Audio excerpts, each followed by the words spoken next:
My wife had trouble getting pregnant, so we decided to try IVF. To my surprise, before the embryo synthesis, I caught my wife swapping my sperm with that of her first love. Later, when she thought she was giving birth to her and her old flame's child, ready to have him recognized as family, I laughed because I had already swapped the sperm back. I even replaced her egg with that of my ex-girlfriend's. After an overseas inspection of a medical cooperation project, my son Charles and I returned home to find a crowd of rarely seen distant relatives gathered at our house. It was such a scene that one might think we were having a family tree assembly.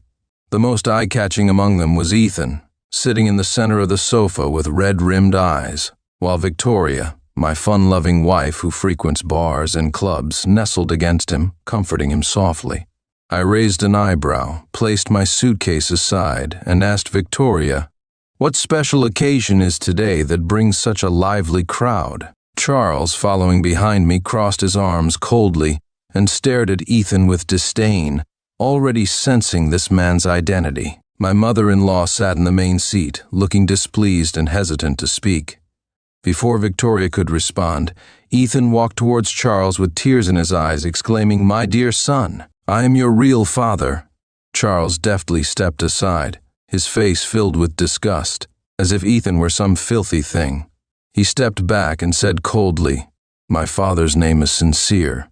I held Charles's hand and gave him a reassuring look, then raised my fist and punched Ethan in the face.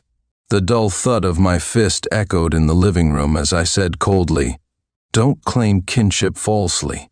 Victoria immediately stood up, tenderly helping Ethan up while shouting at me, "Sincere, have you gone mad? How dare you hit Ethan?" She raised her hand to slap me, but Charles quickly stepped forward and slapped her instead, saying through gritted teeth, "How dare you hit my dad?" Charles's voice was low but carried undeniable authority. Victoria stood in shock, both angry and upset, raising her hand again to hit Charles. Ethan, however, pulled her back, pretending to dissuade her. "Victoria, don't hit him, he's our son." His fake fatherly demeanor made me want to vomit. Victoria lowered her hand, glaring at Charles. "If not for your biological father's sake, I would have taught you a lesson today." Charles sneered. "Oh, I'd love to see what you can do." His sharp gaze was exactly like mine in my youth, and I felt a surge of pride. "My boy, raised well by me." An elder cleared his throat, trying to calm the chaotic scene. "Everyone quiet down." His authoritative voice gradually restored order, and all eyes turned to him. He looked at Victoria and asked, "Victoria, why have you called everyone here today?" Victoria took a deep breath as if summoning courage. She reached out to hold Ethan's arm affectionately and said, "Actually, today, I have an important announcement." She paused, looking around at everyone before finally fixing her gaze on me and Charles. I watched her calmly, curious to see what trick she would pull. She said, "Charles is not Sincere's biological son." Victoria's voice was low but like a bomb exploding in the living room. Charles turned to me in shock, and I signaled him to stay calm. The relatives around us whispered excitedly, like sharks smelling blood. She continued, "Years ago, when we did IVF, the doctor said Sincere's sperm was of poor quality. To spare his feelings, I swapped it with Ethan's." She cast a malicious glance at me, hoping to see me lose control, but I remained composed. Forced to continue her act, she said, "Today I've gathered everyone to witness Charles acknowledging his biological father." The room erupted with chatter, some saying, "If Charles isn't Sincere's son, he must acknowledge his real father. It's time for Sincere to step down from the Liu family's businesses." I inwardly sneered at these relatives who had been marginalized from the company's management and were eager to see me ousted. Charles tightened his grip on my hand. I said firmly, "Charles will always be my son." Ethan, looking helpless, sighed, "Sincere, how long will you deceive yourself? Charles is indeed my son." Over the years, watching Victoria treat Charles like a puppet, I couldn't help but feel a sense of satisfaction. She thought she was tricking me, but little did she know she had been raising someone else's child for over 20 years. Victoria interrupted my thoughts with a sneer. "You're just being stubborn. Charles may have been with you all these years, but his biological father is Ethan." I replied calmly with a hint of provocation. You're dreaming. Victoria snorted. If you don't believe me, let's do a paternity test. I also want a divorce. I've had enough of being your lapdog for 25 years. I've been more than kind to you. When she mentioned divorce, a hint of joy flashed across her face. It seemed she had been thinking about it for a long time. She dared to say she had been kind to me. For 25 years, she and I had lived in separate rooms. While I raised our child alone, she was off gallivanting with Ethan. While I fought in the business world to uphold the Liu family's name, she was partying with a bunch of rich kids. But she was wrong about one thing. I didn't marry her out of love. I married her to gain the status of the Liu family's son-in-law and control over the Liu group. Now that the Liu group was firmly under my control, Victoria had no more use to me. I said, divorce is fine with me. I shrugged indifferently. But there's no need for a paternity test. I'm certain Charles is my son. Charles looked at me with determination. Dad, I believe you. Victoria and Ethan panicked. She said, Charles, don't you believe your mother? Charles ignored her and stayed close to me. At that moment, a boy who looked like a college student burst in. He walked straight to Charles, excitedly calling out, Brother! Everyone was stunned. It was one thing to have another father pop up, but now there was another brother. Looking at the boy who resembled Ethan, I had a hunch. This must be Victoria and Ethan's illegitimate child. They had hidden it well. No wonder Victoria's frequent absences and her pregnancy had gone unnoticed. My mother-in-law, sitting at the head of the table, asked, Victoria, what's going on? The atmosphere in the living room froze again. The boy with red-rimmed eyes looked like he was about to cry. Brother, my name is Gabriel. I've always known about you, he stammered, his voice trembling. He glanced at me fearfully, then quickly lowered his head as if afraid I would scold him. My dad often talks about you, saying how excellent and handsome you are. Ethan put on a pained expression. Charles, my dear son, I've missed you so much all these years. He looked up, his face full of sorrow, as if he had suffered a great injustice. Gabriel has always wanted to meet you. We've often secretly watched you. Gabriel nodded eagerly, adding, Really, brother, I even went to your school just to be closer to you. He took out a stack of photos from his pocket and handed them to Charles, saying, These are your photos. I took them secretly. Charles flipped through the photos, seeing himself in various moments, wearing a graduation gown, looking tired after basketball practice, and passionately debating with classmates. He felt a chill run down his spine, realizing there had been a creepy guy stalking and photographing him all these years. Victoria wasn't idle either.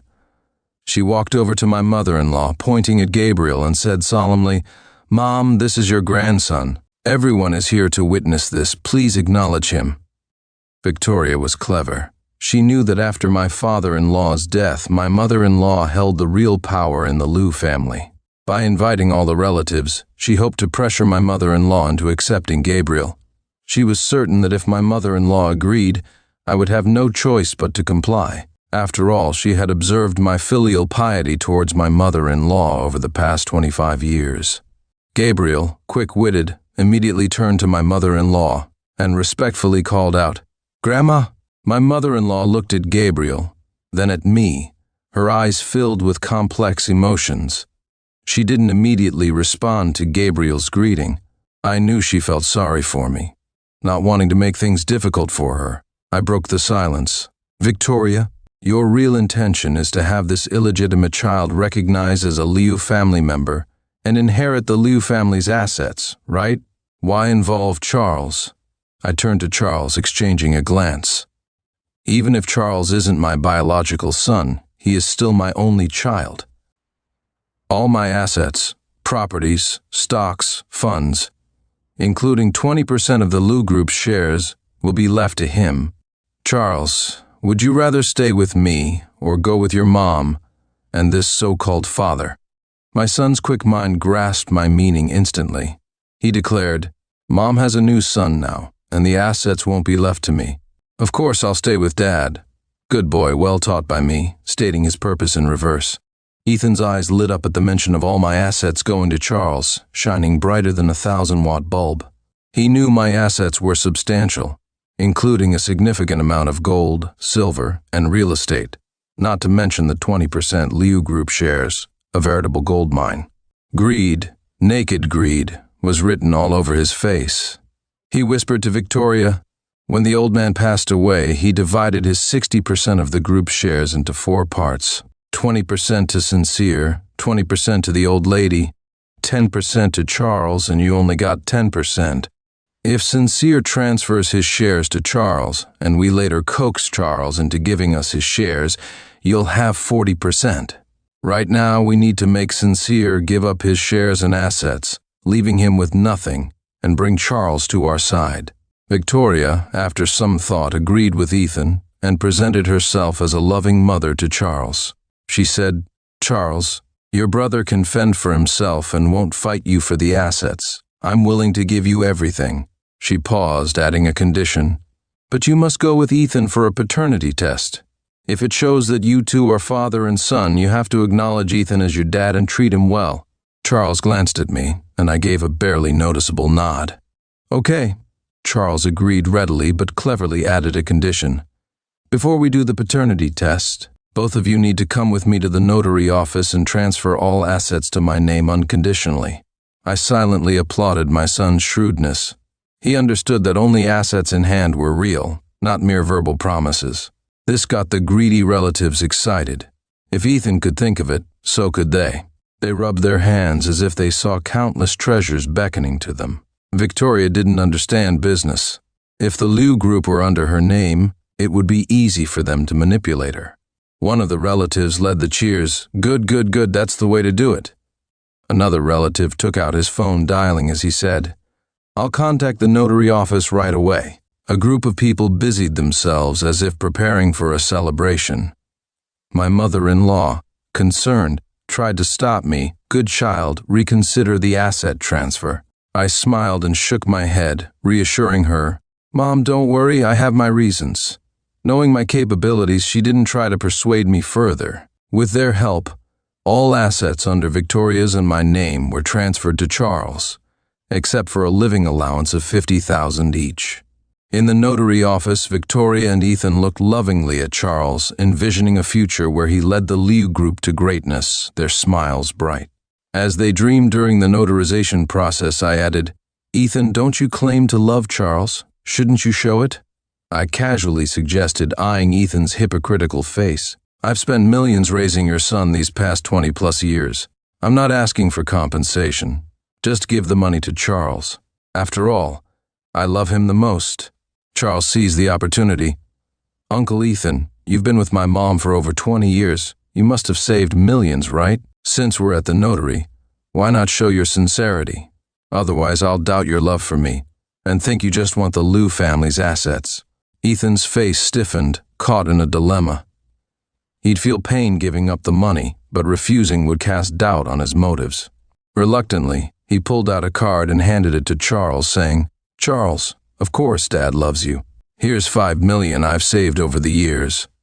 Charles didn't hesitate to grasp the card and called in the notary personnel for immediate notarization. Ethan smiled stiffly, like he was being skinned alive. The DNA testing center was Victoria's choice, fearing I'd manipulate the results. She chose the most authoritative national forensic center.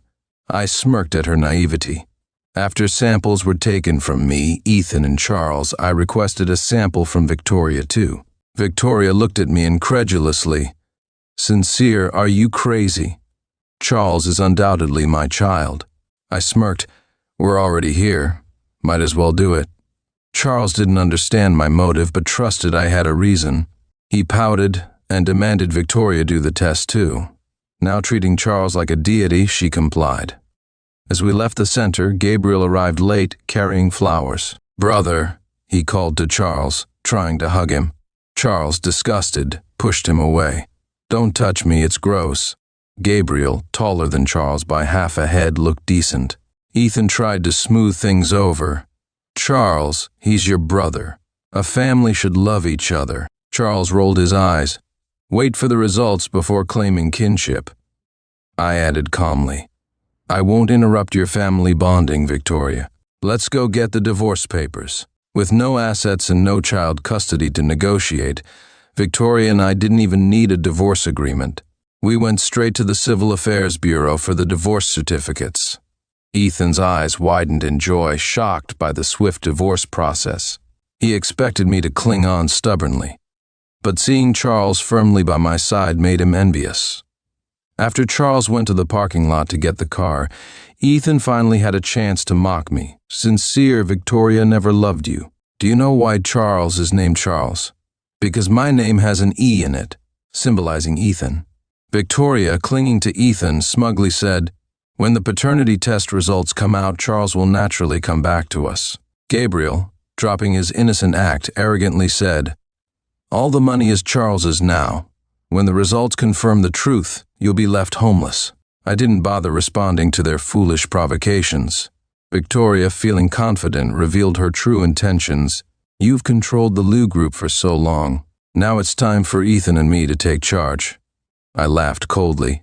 "You were always after the Lou group's assets using Charles." Victoria snorted. "So what if I am?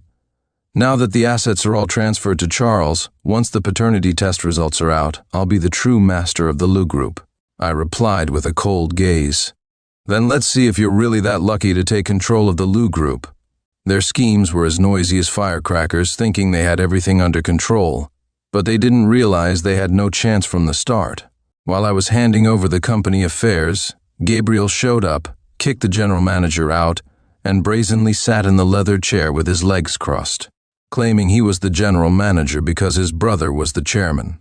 No one dared to stop him, but I did. I said, "Throw him out." Security guards immediately stepped forward to lift Gabriel. He shouted, "How dare you touch me? My brother is the chairman. I'm his biological brother. You dogs, try touching me." He even cursed at me. "You bastard. You've been kicked out of the Lou family and have no right to command the Lou group's employees." He pushed and shoved the security guards trying to hit me. Outrageous. Just as I was about to teach him a lesson, Charles arrived, asking coldly, "What's going on?" Gabriel immediately put on a pitiful expression. "Brother, you're here just in time. This bastard wants the security to kick me out." Charles looked at him coldly. "This is a company, not a place for you to cause trouble. And I'm not your brother." A voice chimed in. "Charles, how can you speak to your brother like that?" Ethan arrived too. "Your family. You need your brother to help you with company matters. Without family support, you'll be bullied." Charles sneered. "Throw them both out." Seeing that the soft approach didn't work, Ethan tried to be forceful. "I'm Victoria's husband, Charles's biological father. This group belongs to me too." I laughed coldly. "Throw them out and don't dirty the company." The security guards, finally understanding who was in charge, lifted the clueless pair and dragged them out. Ethan, still shouting, "Sincere, wait for the paternity test results. I'll make you beg me for a meal." I watched his pathetic state and said, "Don't worry, I'm eagerly waiting for the results." The long-awaited day for Ethan finally arrived. I got up early, donned a full suit, ready to watch Ethan's downfall from a high place. Except for my mother-in-law. Victoria had invited all the relatives to the forensics center to witness the results, probably hoping more people would see me as a joke. Before the results were revealed, I asked Victoria with a smirk, "This is the forensic center you chose. You won't dispute the results, right?" Victoria, with her head held high, confidently said, "Of course not. I always keep my word." I almost laughed out loud, so naive she wouldn't believe it until she saw it. As the technician arrived with the results, Ethan began his performance. He affectionately put his arm around Victoria's shoulders, saying solemnly, "Victoria, once the results are out, our family can finally reunite." He even glanced at me provocatively. I ignored him, turning to Charles, who also looked indifferent. Ethan, hitting a wall, adjusted his expression and turned to Charles. "From now on, I'm your father. If you need anything, just tell Dad." He took out a small box and handed it to Charles. "This is a watch I bought for you, a gift for recognizing me. Do you like it?" Charles, without even looking at it, coldly replied, "No need." Ethan's smile froze, and Victoria quickly tried to smooth things over. "Charles, your father means well." Charles interrupted. "I don't need his goodwill. I only have one father, and that's Sincere." A warm feeling surged in my heart. My son, always on my side. Just then, the technician returned with 3 DNA test results. Ethan, Victoria, and Gabriel immediately perked up, their eyes glued to the documents like hungry wolves. They looked at me triumphantly, as if I would be disgraced the next moment, and they would enjoy wealth and honor. I could hardly contain my laughter. The technician opened the envelope, and Ethan's breath quickened. Victoria's hands trembled with excitement, her face flushed. She muttered, "Charles, we can finally be together as a family." She glanced at me with an expression that seemed to say I was already defeated. Ethan's body trembled with excitement. "Charles, Dad finally proved himself." Foolish Gabriel eagerly approached Charles. "Brother, once we get back to the Lou group, make me the general manager. I'm your real brother. Only I can sincerely help you." He acted as if Charles's help was a given, as if the general manager position was already his. I watched their pathetic performance with a cold sneer. They wouldn't know who the real fool was until the last moment. The technician cleared his throat and began to read the results. According to the DNA comparison, Mr. Ethan and Mr. Charles. He deliberately paused, making Ethan and Victoria even more nervous, stretching their necks as if they could hear better. The surrounding relatives held their breath. Their expressions varied, waiting to see my downfall. The technician continued, "Are not biologically related." The air seemed to freeze. Victoria's eyes widened and she screamed hysterically, "Impossible! There must be a mistake." Ethan, equally shocked, asked, "How can this be? How is there no biological relationship?"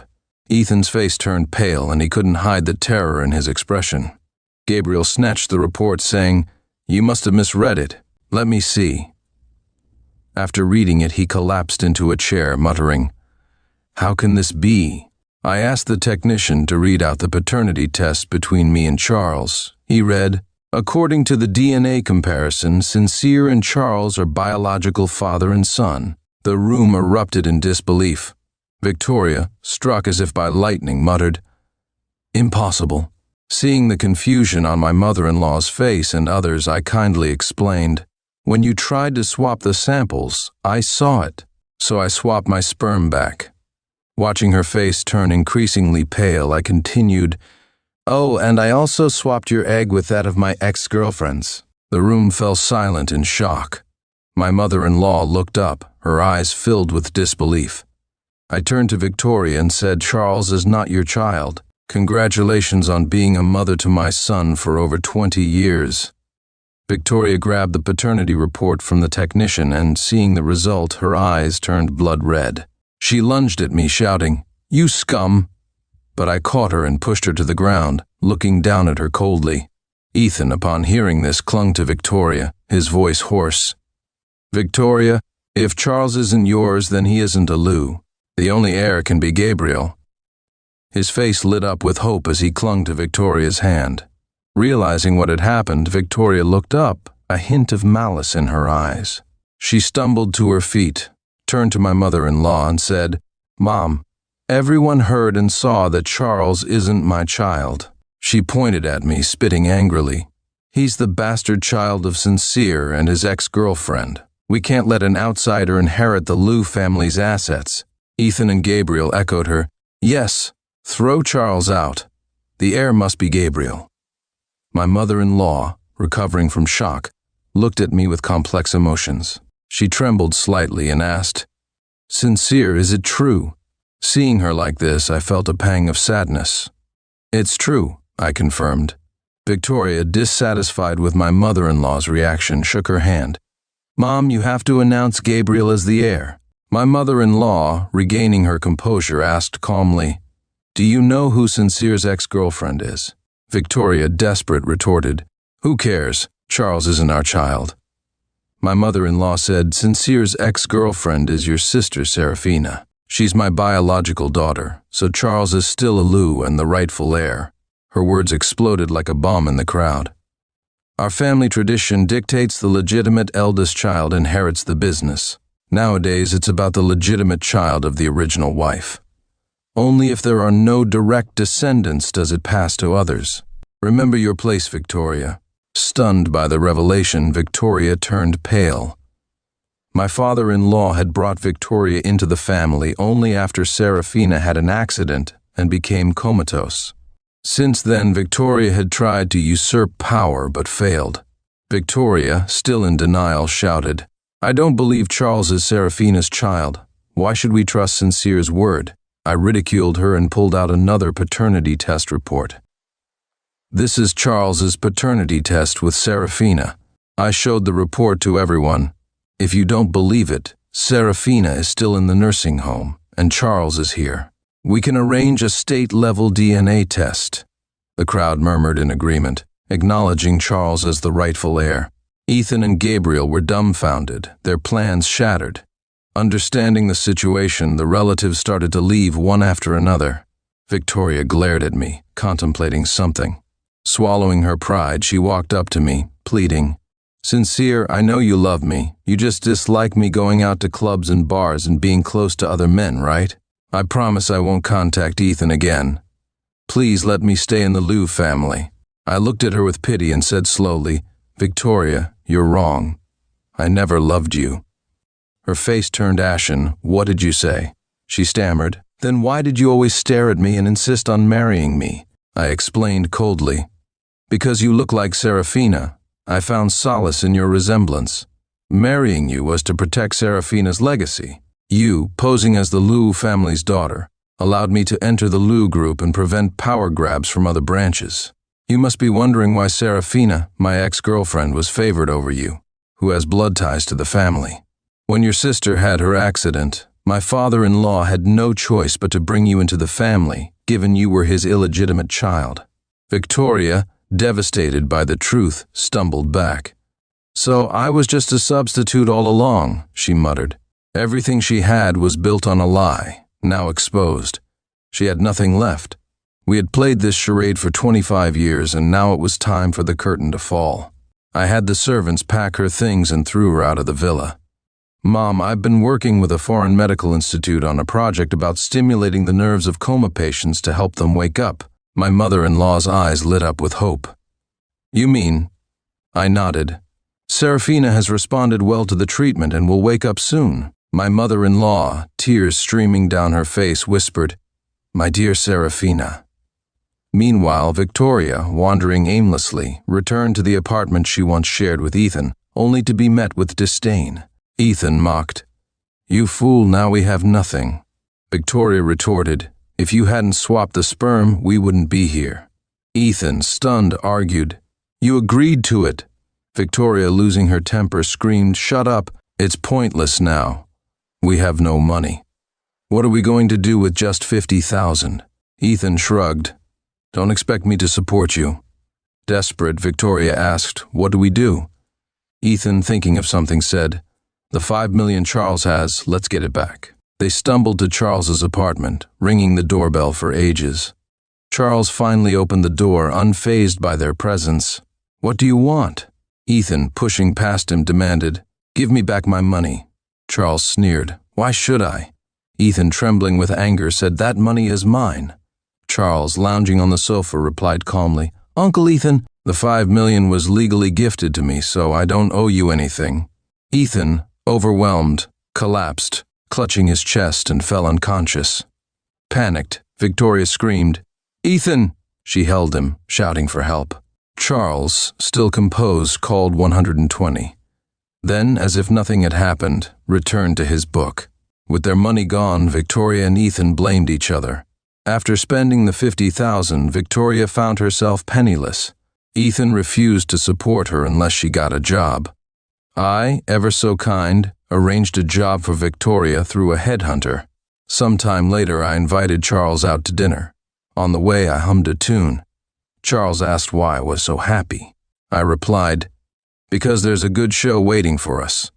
From the second-floor private room of the open kitchen restaurant, Charles watched through the glass as Victoria, dressed in a waitress's uniform, served tables downstairs. He raised an eyebrow. Is this it? I smiled. Just wait and see.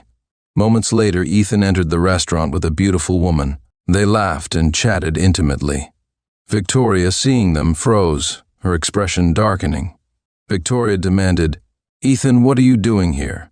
Ethan ignored her, continuing his flirtatious conversation with the woman. Victoria's voice rose. "Ethan, I'm talking to you." Finally, Ethan glanced at her dismissively. "What do you think I'm doing? Eating, obviously. Are you blind?" Victoria pointed at the woman. "Who is she?" Ethan laughed shamelessly. "What's it to you if Susan and I are here? Does it bother you?" Victoria's face turned red with rage. "What is your relationship with her?" Ethan replied casually, "She's my girlfriend. Is that a problem?" Victoria staggered back. "Girlfriend? You?" Ethan continued. "We've been together for over 20 years. All the money I took from you was to support her." He paused and added, "Oh, by the way, the baby you lost wasn't the one you gave birth to. I bribed the doctor to swap it for Susan's son, Gabriel." Victoria's face drained of color as if her soul had been sucked out. She stared at Ethan, her eyes filled with disbelief and despair. Beside him, Susan laughed mockingly. "Sister, you've been played for a fool." Victoria's world collapsed. The man she loved had betrayed her, and the son she raised wasn't hers. 20 years of devotion were nothing but a cruel joke. In a fit of rage, she ran to the kitchen, grabbed a knife and lunged at Ethan, stabbing him while screaming, "You ruined me! You ruined everything!" Ethan screamed as blood soaked his clothes. Charles watched in horror as the scene unfolded, while I sipped my tea calmly. The police quickly arrived and took Victoria away. Charles, stunned, asked, "Dad, this is the show you wanted me to see?" I put down my tea and said seriously, "Charles, there's a lesson here. Never show mercy to your enemies." Charles, confused, asked, "Isn't it enough to just kick her out? Why go to such lengths?" I replied, "Because your mother's injury wasn't an accident. Victoria set her up to go to the construction site, and Ethan cut the brakes on the truck. I've waited 25 years to see them destroy each other." Trying to remain calm, but my voice still laced with hatred, I added, "I had the job arranged for Victoria so she could easily get a weapon. I lured Ethan here by having the madam give his girlfriend 2 dining vouchers. The table was right in Victoria's line of sight. Ethan was taken to the hospital but didn't survive the surgery. Later, Charles told me that Gabriel, unable to sustain himself without Ethan's money, ended up working as a male escort. Ironically, one of Charles's classmates even hired him. Days passed, and life seemed to return to normal. But a call from the hospital disrupted the calm. The doctor said, "Serafina has woken up." I could hardly believe my ears. After 25 years, she was finally awake. I rushed to the hospital with Charles and my mother-in-law. In the hospital room, Serafina lay on the bed, pale but clear-eyed. She smiled weakly when she saw me. "Sincere, you look older." Tears welled up in my eyes. "You've been asleep for so long. We've waited for you." I gestured to Charles and my mother-in-law waiting outside. Serafina looked at Charles. "Who is this?" I explained that he was our test tube baby. She accepted it well, looking at Charles with motherly affection. "What's his name?" I answered, "His name is Charles." Serafina smiled softly. "Charles, what a nice name.